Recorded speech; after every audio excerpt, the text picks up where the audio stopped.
Boa noite. No programa desta quinta-feira, a gente conversa com Márcio Moraes, jornalista e policial penal, que está prestes a lançar 3 novos livros neste ano de 2024. E mais, poderá acontecer greve da educação no Rio Grande do Norte a partir da próxima semana. O cenário político está no ar.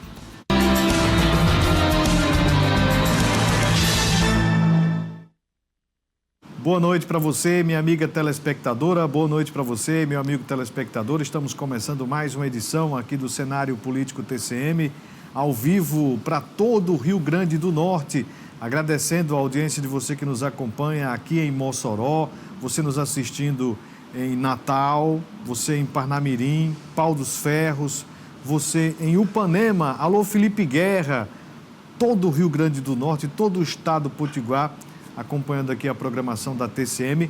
Hoje, em especial, você de Apodi vai conferir aqui o Márcio Moraes, que é jornalista, policial penal, escritor, vem falar dos livros, do trabalho que vem desenvolvendo também em contar histórias reais. Vamos falar um pouco de política, né? Então, você aí que é de Apodi, você que é aqui de Mossoró, enfim, de todas estas cidades que eu mencionei, pode já participar aqui do nosso programa através do nosso Instagram, @Cenário Político TCM, e também do nosso WhatsApp, 988028941. Antes de a gente iniciar aqui a nossa conversa, vamos de informação. Professores da rede estadual de ensino aprovaram indicativo de greve. A principal reivindicação da categoria é o pagamento do reajuste do piso salarial de 2025. O indicativo de greve foi aprovado em assembleia realizada pelo SINT nesta quarta-feira. Na reunião, foi apresentada aos professores da rede estadual de ensino a proposta do governo para o pagamento do reajuste do piso salarial 2025, que estabelecia a aplicação do índice de 2% em março e 4,27% em dezembro deste ano. A proposição não foi aceita pela maioria. No encontro, os trabalhadores da educação também elaboraram uma contraproposta para pagamento integral do reajuste de 6,27% do piso 2025, com a sugestão de que o valor seja implementado a partir de março. Essa proposta será formalmente apresentada ao governo.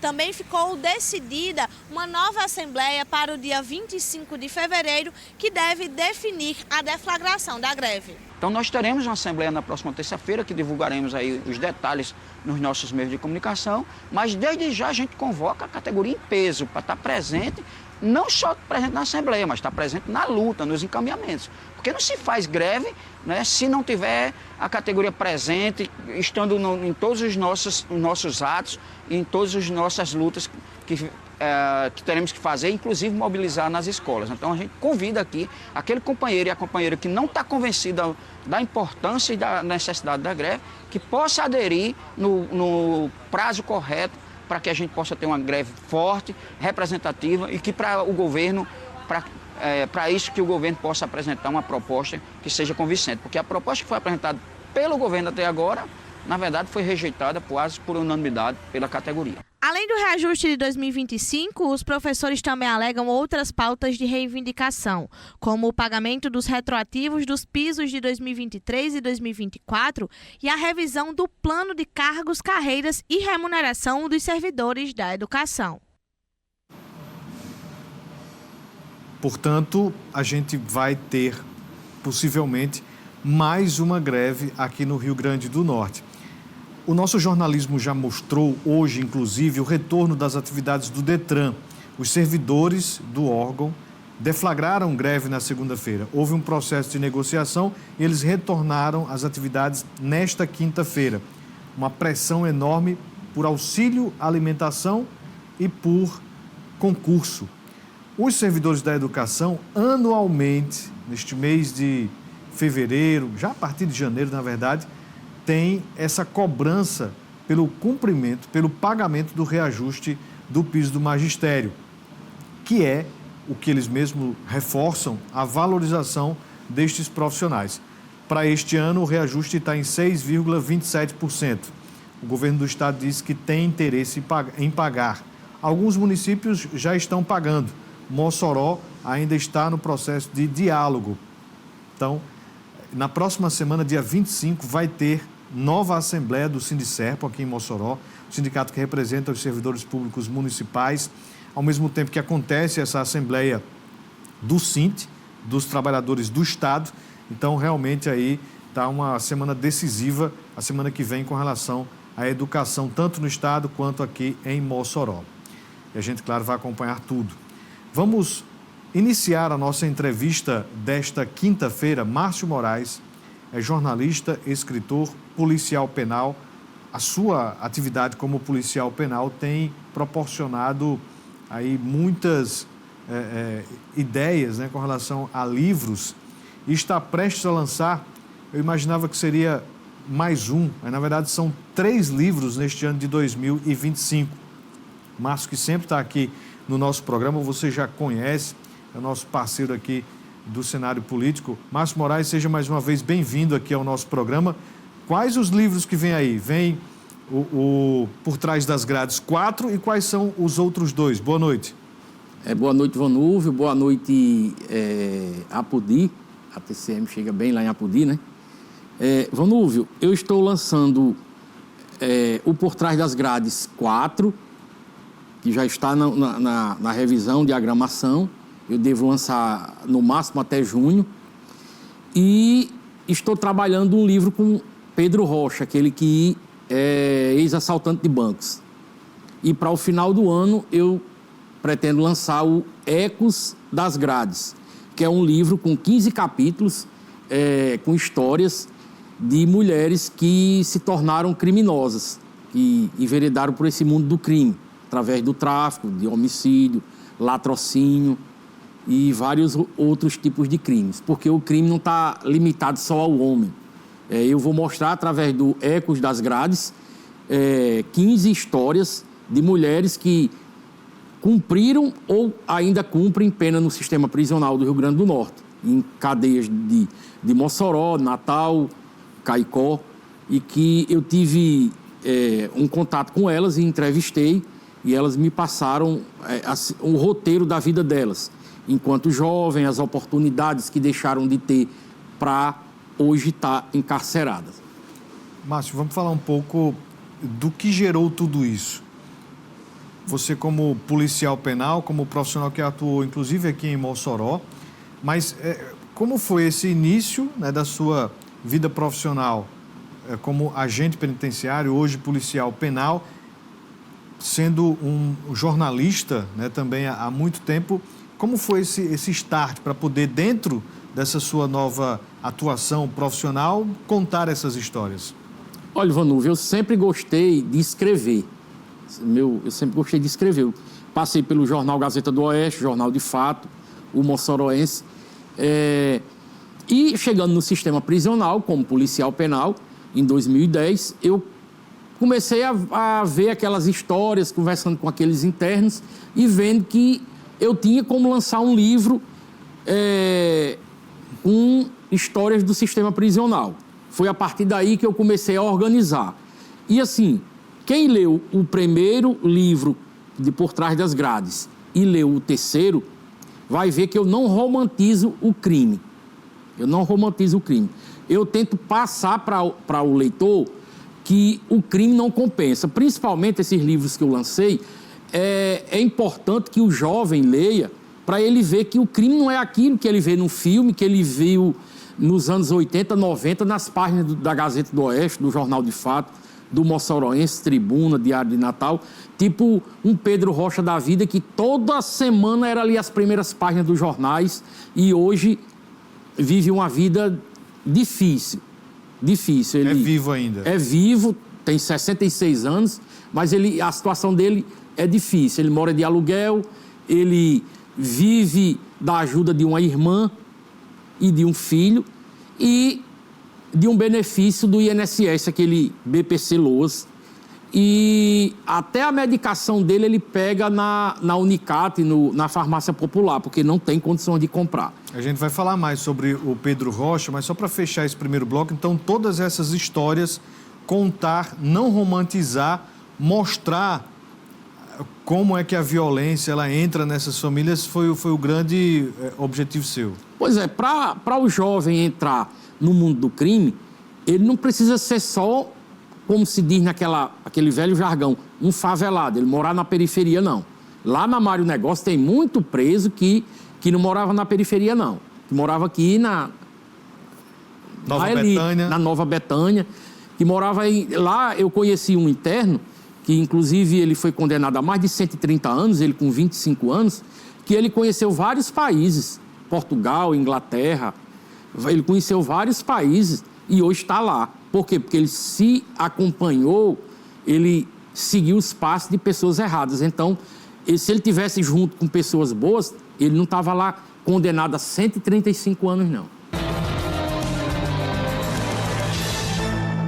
Bem, tem informação? Vamos trazer informação? Dá certo aqui na 2 ou não? Então vamos fazer o seguinte, vamos voltar aqui à nossa entrevista, tá bom? Vamos voltar aqui com o Márcio Moraes. Márcio, com relação à história de Pedro Rocha, né? Daqui a pouco a gente volta a falar sobre Por Trás das Grades e também o livro Ecos das Grades, né? Vamos falar sobre Pedro Rocha. Pedro Rocha é um ex-criminoso, é possível dizer isso, ex-criminoso, assaltante de banco, muito famoso aqui no Rio Grande do Norte. Quem era ele, qual é a época que ele atuava e como é que está hoje o Pedro Rocha? Olha, o Pedro Rocha, ele é de Janduís. Ele entrou no crime nos anos 80. O primeiro assalto de grande repercussão que ele fez foi na caça e pesca. Roubou muitas armas. Aqui em Mossoró. Aqui em Mossoró. Nesse assalto aí, teve uma troca de tiro com a polícia, se eu não me engano, no município de Carnaubais. Daí, Netão era um policial civil, foi morto nesse confronto e o crime foi atribuído a Pedro Rocha. Na época, ele chegou a ser preso nessa operação, cortaram a orelha dele, ele tem uma orelha cortada. E depois disso aí, ele foi preso, cumpriu pena e terminou fugindo e se envolvendo com alguns membros da família Carneiro, lá de Caraúbas. E a partir daí ele ingressou no mundo do crime para valer. Pedro, ele era conhecido em todo o Nordeste. Ele praticava assaltos a agências bancárias no Rio Grande do Norte, Paraíba, Ceará, Pernambuco. Por último, ele estava morando na Bahia, onde era conhecido lá por Chico das Redes. Ele vendia rede, ele praticava os assaltos dele aqui nos outros estados e voltava lá para a Bahia como um cidadão comum, normal. E assim ele foi tocando. Então, praticou inúmeros assaltos. Inclusive, quando se fala o bando de Valdetário, nas inúmeras entrevistas que eu fiz a ele, que eu fiz com ele se irrita quando às vezes eu falo, você fazia parte do bando de Valdetário. Ele falou que quando o Valdetário ingressou no crime, no campo de assalto, já foi junto com ele. Então, Valdetário fazia parte do bando de Pedro Rocha. Então, assim, é aquela briga pela patente do... Então... Para ver que era o líder ali. Mas aí, questão de líder. Eu fiz inúmeras perguntas a ele e perguntei sobre essa liderança daquele bando. Ele falou que não existia líder. Ele disse que era tudo igual e que aquele bando, assim, era um bando muito reduzido porque era, considerado irmãos. Muitos criminosos queriam participar daquele bando, só que não era uma maçonaria. Para entrar tinha todo como se diz, uma investigação, um ritual, porque não era qualquer um que entrava no bando de Pedro Rocha ou de Valdetário, não. É tanto que eles se perpetuaram aí por muito tempo. A gente está falando de qual ano? Década de 80, 90? Ele começou nos anos 80. Aí Valdetário já começou entre 90 e 2000. E eles praticaram assaltos aí em todo o Nordeste. Ele relata... Inclusive, assim, o que ele relata, ele se mostra muito arrependido de ter entrado nesse mundo do crime, porque ele não tem nada. Ele disse que era um dinheiro amaldiçoado. Ele relata várias situações que vai estar no livro de Pedro Rocha. Uma delas é que ele esse pessoal, ele costuma não confiar em ninguém. Ele disse que fez um assalto muito bom, pegou uma sacola de dinheiro e botou dentro do forno, do fogão da casa dele. Aqueles fogão normal, ali onde assa bolo, só que embaixo do... Aí daí a mulher dele, aí ele viajou para fazer mais assaltos. A mulher dele foi fazer um bolo, quando ligou lá o forno, pegou fogo, o dinheiro dele todinho. Quando ele chega do outro assalto com a ruma de dinheiro para juntar com aquele lá do fogão, que ele vê o fogão lá dentro do muro que tinha pegado fogo, e ele endoidou. Aí a mulher disse que... Aí ele queria matar a mulher, porque assim, o dinheiro de um assalto foi queimado. Então, assim, prova que é um dinheiro, como ele próprio diz, amaldiçoado.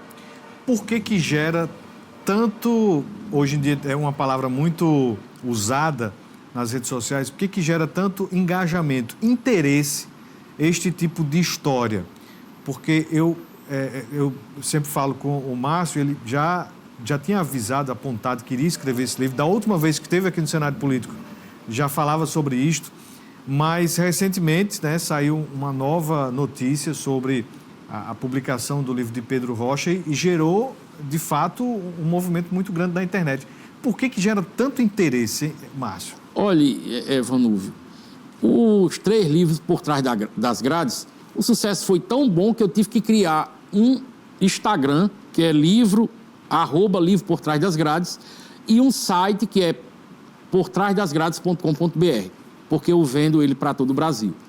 Mas eu soltei esse release de Pedro Rocha, do livro de Pedro Rocha, semana passada. Em 3 dias, o meu Instagram, tem uma postagem lá da entrevista com Pedro Rocha, já tem 26 mil visualizações. Quer dizer, os 3 livros por trás das grades não tiveram isso nas postagens. Então, assim, já me gera uma preocupação, porque o Por Trás das Grades é uma trilogia, já é um livro que eu venho desde 2017 trabalhando ele. Mas eu estou vendo que o de Pedro Rocha vai ser sucesso total. Aliás, já está sendo. Se hoje eu lançasse o livro de Pedro Rocha hoje, eu já teria 1000 livros vendidos. Porque isso é o que já está chegando lá no site e no Instagram, o pessoal reservando. Então, o meu desejo é lançar esse livro até junho. Tanto Por Trás das Grades, quanto o livro de Pedro Rocha. E as pessoas são curiosas na história desse passado? O que as pessoas perguntam mais sobre essa história? Olha, quem morou em Umarizá, Upanema, Campo Grande, Caraúbas, Apodi, via as ações da quadrilha de Pedro Rocha. Então, o pessoal é muito curioso para ver, porque muito se ouve falar. E esse livro é um livro que eu estou pegando com Pedro, eu estou pegando com alguns colegas dele que participaram de crimes que ou estão livres ou estão no cárcere. Estou pegando informações com delegados da época. Então, assim, é uma coisa que vai ser contada por um policial penal, por um jornalista. Não é aquela coisa, ouvi falar que era assim, era assado. Não. Vai ser então, isso, tanto a credibilidade da gente quanto a história de Pedro Rocha tem despertado essa curiosidade da população. Pedro, se você for ao Google, à internet aí, digitar lá, você vai ver pouca coisa de Pedro. Por quê? Porque nos anos 80, 90, era jornais impressos. Era impresso. Então, fechou Gazeta, fechou o Moçoroense, Diário de Natal e vários outros aqui do Nordeste, você não vai ver. Porque as matérias eram jornais impressos e não foram digitalizados. Por isso que o pessoal jovem não tem informações de Pedro Rocha, mas aquele pessoal que acompanhou a trajetória dele nos anos 80, 90, vai entender, vai saber o que eu estou escrevendo e está tendo a curiosidade para adquirir o livro. O livro é muito bom, vai ser muito bom, Vanúvio, para alertar o jovem, porque mesmo diante... Pedro Rocha tinha uma mulher, tinha várias mulheres aqui no Rio Grande do Norte, tinha na Paraíba, tinha no Ceará, tinha 2 na Bahia, tinha em Pernambuco, tinha em Alagoas, e hoje ele mora num canto sozinho, sem as mínimas condições financeiras e de apoio. As pessoas abandonaram. Uma pergunta que, para quem está nos acompanhando, né, talvez esteja batendo na cabeça agora. Pedro Rocha foi preso, passou quanto tempo na prisão? Isso é um questionamento. E por que Pedro Rocha não morreu?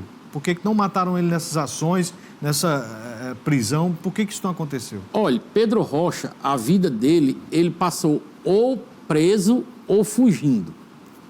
Ou preso ou fugindo, e agora doente. Ele tem o orgulho de dizer, diga assim porque ele demonstra esse orgulho, de dizer que era ladrão de banco. Ele quando via um banco do Brasil, ficava todo se coçando.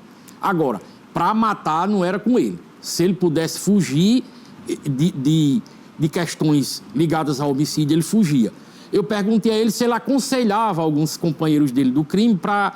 Ele disse, olha, quando eu podia, eu fazia. Mas lá no crime, você, se não puder participar, não fique dando pitaco. Então, o que eu podia fazer era inventar que estava doente, que estava assim assado, para não participar. Para não matar. Sim, para não participar de homicídios. E por isso ele tinha até um apelidozinho lá, por conta disso, que o negócio dele era mais roubar. Então ele acredita estar vivo porque ele não participava de derramamento de sangue, segundo ele. E não era motivo de vingança. Que não era motivo de vingança. Porque hoje, quem quiser matar Pedro Rocha, mata com um prego e um martelo. Olha, Pedro está cego, tem diabetes alta, hipertenso, todo baleado, baleado de confronto que ele teve com um vigilante de carro forte, com polícia. Ele passou quanto tempo preso? Olha, ele foi preso em João Chaves, na Mário Negócio, em Alcaçuz. Ele tem 100 e poucos anos de cadeia para cumprir. Porém, ele vive em prisão domiciliar por esses problemas de saúde que ele tem. Tá morto. A situação é essa, está morto. Morto em vida. Morto em vida. Ele, salvo engano, ele cumpriu uns 15 a 20 anos salteados, porque ele sempre fugiu. E assim, quando ele estava na ativa, a polícia do Rio Grande do Norte, da Paraíba, do Ceará, era no encalço dele ali, mas não pegava.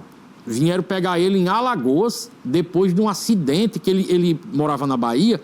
Aí ele veio para o Rio Grande do Norte para participar de um assalto. Então, no Ceará, ele sofreu um acidente. Esse acidente deixou ele inválido, ele perdeu um olho. Foi esse acidente que desmantelou a vida dele. Então, a partir daí, ele deixou de atuar. Vamos de informação. Merendeiras da rede estadual seguem com pagamento de salário e vale alimentação em atraso. Em Mossoró, alunos protestaram em favor das trabalhadoras. Acompanhe. Na Escola Estadual Moreira Dias, aulas pausadas na manhã desta quinta-feira. Desta vez, a paralisação foi dos alunos. A comunidade estudantil realizou protesto em apoio às merendeiras. Além do pagamento referente ao mês de janeiro, as trabalhadoras estão com vale alimentação e terço de férias atrasados. A nossa manifestação está acontecendo pelo motivo de não ter o salário das nossas queridas merendeiras que estão trabalhando sem receber há 5 meses aqui na escola. E tem umas que estão passando por total necessidade, dificuldade em casas. Então, a gente da Escola Estadual Moreira Dias, nós todos da escola, tanto professores como os alunos, estamos fazendo essa rebelião todinha para ajudar nossas queridas merendeiras. E também eu acho que elas não paralisaram aqui por amor a nós alunos. As reivindicações pelo pagamento das merendeiras lotadas nas escolas estaduais acontecem desde a segunda-feira. O atraso seria da JMT, terceirizada responsável pela categoria, já que a Secretaria de Educação afirmou que realizou repasse à empresa. De acordo com o diretor da Moreira Dias, apesar da alimentação dos alunos não ter tido prejuízo, a escola se sensibilizou com a situação. Está uma situação caótica, né? Infelizmente.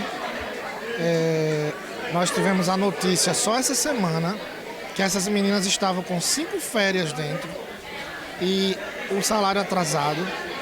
Todos nós que somos trabalhadores, que somos ou concursados ou CLT, a gente depende do nosso salário ser pago mensalmente. As nossas contas não esperam para que a gente possa dizer, olha, eu estou com o salário atrasado, né? Um cartão de crédito não espera, um aluguel não espera. E é uma situação muito triste, porque essas meninas, elas fazem um verdadeiro milagre. com o repasse que vem para a merenda, que é uma cota, às vezes, de menos de R$1 por aluno, o que essas meninas fazem é um milagre. E, além disso, ser desrespeitado a ponto de não ter o seu direito salarial cumprido é muito triste, sabe? É muito triste. A falta de pagamento prejudica as merendeiras, mas também os alunos. Isso porque em algumas escolas, as trabalhadoras resolveram paralisar as atividades. Aqui na Cardeal Câmara, por exemplo, que é uma escola de tempo integral, os estudantes estão sendo liberados mais cedo devido à ausência de merenda. Segundo o sindicato que representa a categoria, merendeiras de pelo menos 16 escolas de Mossoró estão sem receber salários, entre outros direitos. Com as movimentações, a comunidade escolar espera respostas para a situação. Está o salário atrasado, as férias atrasadas e o vale alimentação. Tem várias merendeiras com 4 vale alimentação atrasados. Isso é um descaso social de nosso estado. É isso que eu tenho a dizer. Isso é ridículo. Se for a governadora, ela está errada. E se for a JMT, que come nosso dinheiro, ela também está errada. Essa é a causa que eu defendo. A causa das merendeiras de todo o estado do nosso Brasil. Que situação, hein? Que situação. Nós buscamos uma resposta da empresa JMT, que emitiu uma nota. No final da tarde desta quinta-feira, a JMT informou ao nosso jornalismo que realizou pagamento do mês de janeiro. Contudo, o Vale Alimentação ainda está em atraso e as merendeiras vão retornar ao trabalho nesta sexta. Fiquemos atentos, hein? Bem, tem mais uma informação. Vamos falar de Assembleia Legislativa. O presidente da Assembleia, o deputado Ezequiel Ferreira, do PSDB, anunciou os nomes dos deputados que vão compor as comissões permanentes da Casa. O ato da mesa diretora da Assembleia Legislativa foi publicado no Diário Oficial Eletrônico da Casa. A Comissão de Constituição, Justiça e Redação ficou com os seguintes membros: Dr. Querginaldo, Galeno Torquato, Kleber Rodrigues, Neilton Diógenes, Nelter Queiroz, Isolda Dantas e Ubaldo Fernandes. Já a Comissão de Finanças terá como membros os deputados Coronel Azevedo, Tomba Farias, José Dias, Luiz Eduardo, Adjuto Dias, Divaneide Basílio e Neilton Diógenes. A Administração e Serviços Públicos ficará com os deputados Luiz Eduardo, Francisco do PT, Gustavo Carvalho, Taveira Júnior e Ubaldo Fernandes. A Comissão de Educação será composta por Hermano Moraes, Coronel Azevedo, Francisco do PT, Euriane Macedo e Luiz Eduardo. A Comissão do Consumidor ficará com Terezinha Maia, Divaneide Basílio e Ubaldo Fernandes. E Saúde será composta por Terezinha Maia, Dr. Querginaldo, Galeno Torquato, Cristiane Dantas e Dr. Bernardo. São comissões muito importantes, né? Comissões que dão ali a sequência dos trabalhos de análises das pautas das matérias na Assembleia Legislativa. Bem, vamos voltar aqui a nossa conversa com o Márcio Moraes, que é escritor, jornalista, policial penal. Márcio, esse livro de Pedro Rocha, voltando a falar sobre este assunto do segundo bloco, é uma biografia deste ex-bandido? Ele é um livro-reportagem. Ele é um livro-reportagem porque eu entrevisto ex-delegados, delegados, colegas dele que participaram dessas atividades criminosas que ou estão presos ou estão no semiaberto e familiares dele. Não é uma biografia, porque uma biografia seria só ele. Isso aí como eu falei, é um livro-reportagem porque eu faço um apanhado geral das pessoas que estavam bem próximas a ele. Do policial que combatia, do familiar, da esposa, do filho. Ele, Pedro Rocha, era temido, mas agora, bem aprofundado nessa história dele aí, dá para me perceber que ele era um bandido, mas de um coração generoso. É uma contradição. Mas as pessoas que eram bem próximas dele relatam isso. Tem uma pessoa lá em Senador Pompeu que um senhor ele vendia carne numa bacia na cidade. Pedro morava lá em Senador Pompeu. Foi o que Pedro fez. Deu um boi para esse homem, alugou um predinho lá para ele vender carne, e esse cara hoje tem um dos maiores frigoríficos lá em Senador Pompeu. Então, assim, são histórias. Teve outra que Pedro praticou um assalto aqui na região e subiu a Chapada do Apudi. Estava cercado pelo Vale do Jaguaribe e pela Chapada do Apudi. E chegou numa casa lá junto com o Valdetário, Haroldo e outros membros lá do grupo, e com fome e sede. Lá a mulher só tinha feijão d'água no sal. Eles comeram. Depois ele foi lá e falou com o Valdetário e o resto do grupo para cada um dar uma contribuição para essa mulher comprar as coisas para casa e comprar um gado lá para gerar leite para a criança dela. E depois de 4, 5 meses ele passou de volta lá, passou na região, foi lá na casa da mulher, ela tinha comprado, não tinha energia, comprou uma televisão, a bateria e várias outras coisas, e essa mulher terminou sendo uma ponte. Tudo quando eles faziam na região, eles corriam lá para a casa dessa mulher. Então são várias histórias que, é como eu falei, não vou romantizar o livro, os crimes de Pedro Rocha, mas eu vou mostrar a realidade e de uma forma clara para que o jovem não se encante com o crime, porque não tem futuro. Porque Pedro Rocha hoje, com o dinheiro que ele já pegou, com os assaltos que ele praticou, ele era para você falar em Pedro Rocha e ser um sinônimo de uma pessoa rica, de estrutura. Pedro Rocha, a cada 6 meses, ele precisa apresentar laudos na vara da execução penal para se manter em prisão domiciliar, que realmente ele é doente. Só que para apresentar esses laudos, ele precisaria de pagar um advogado, se ele tivesse o dinheiro. Só que o filho dele vai na defensoria e é feito através da defensoria. Olha a contradição. Pedro roubou o Estado, roubou o governo federal, o governo estadual, e hoje ele depende da farmácia popular, depende da defensoria pública estadual. São voltas que a vida dá, né? Na vida. Márcio, a gente acompanhou há alguns meses, anos, uma série chamada Novo Cangaço, da Prime Video, né? Produzida essa série pela Amazon. E é possível que essa história, né, possa basear um filme, uma série ou, enfim, o cenário hoje do cinema brasileiro ele é muito ativo e essa é uma história, pelo menos observando assim, você me falando, sem ler o livro, que traz realmente muito interesse. É possível disso acontecer? O que você já visualizou isso acontecer? Olha, o Tomás Portela, ele é produtor daquela série Impuros, uma série muito boa. Ela está na Disney. E eu contactei ele, mostrei o meu trabalho através dos livros Por Trás das Grades e falei sobre o trabalho que eu estava fazendo com um ex-assaltante de bancos. E ele pediu para quando o livro estivesse pronto, eu enviasse para ele dar uma estudada e se ele se agradasse, ia tornar o livro um filme. Então assim, eu estou trabalhando muito nesse livro para que se torne essa realidade, porque seria um sonho, a realização de um grande sonho. Porque, como eu falei, o livro não romantiza o crime, porque tem gente que critica o livro antes de ser lançado. Tem colegas da área da segurança, tem a sociedade no geral. Quando viu aquela matéria, algumas pessoas criticaram.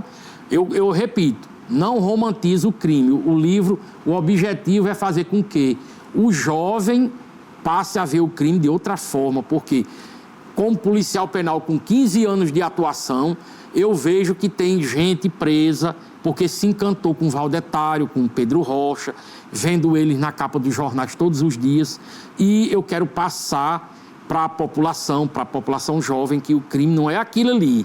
O crime é o que Pedro Rocha vive hoje, só, liso, doente e isolado.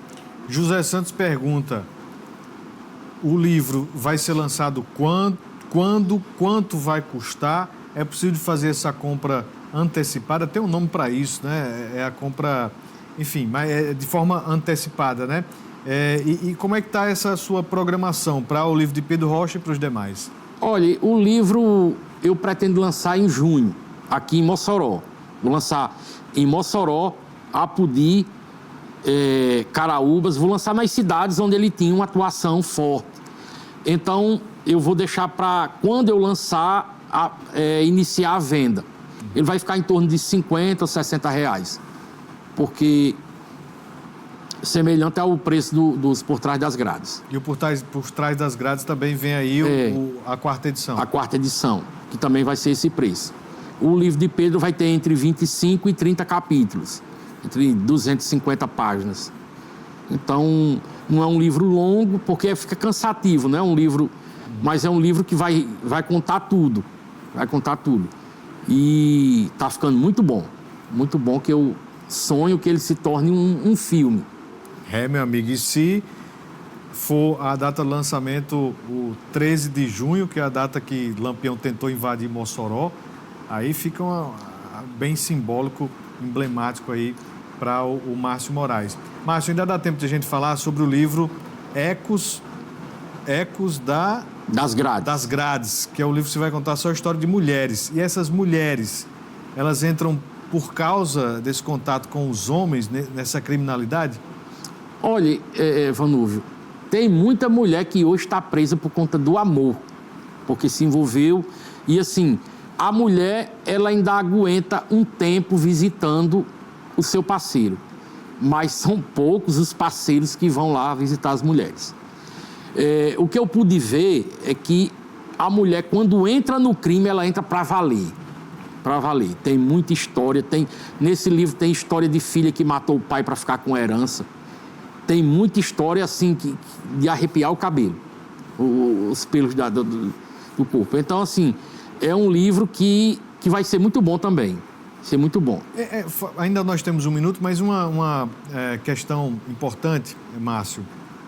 É possível, através desses livros, de falar sobre o sistema penitenciário, falar sobre a observação da... como é que chama? Para recuperar esses presos, a ressocialização?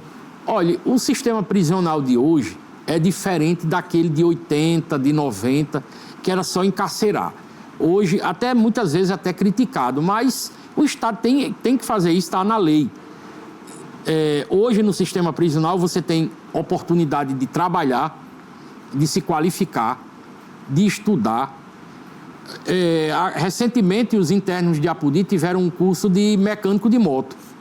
Quer dizer, quando ele sair da cadeia, ele vai sair com um certificado do Senai. Quem sai com um certificado do Senai, em qualquer oficina, ele é respeitado. Então, assim, nos anos 80 não existia isso.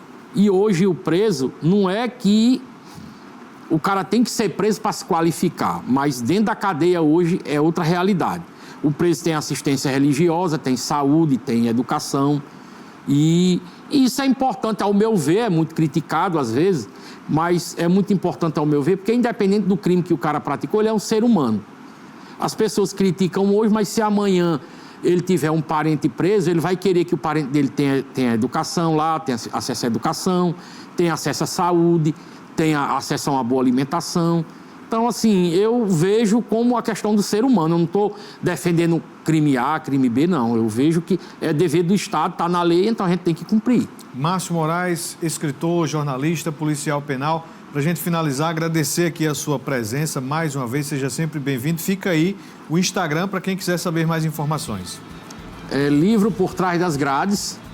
O site é portrasdasgrades.com.br. A gente vai disponibilizar tanto o livro de Pedro Rocha como o volume 4 e o Eco das Grades lá nessas redes sociais e no site. Muito obrigado, seja sempre bem-vindo. Muito obrigado e sempre à disposição aqui do cenário político. Obrigado, até a próxima, Márcio. Você de casa, muito obrigado pela audiência. Boa noite, até amanhã. Um abraço.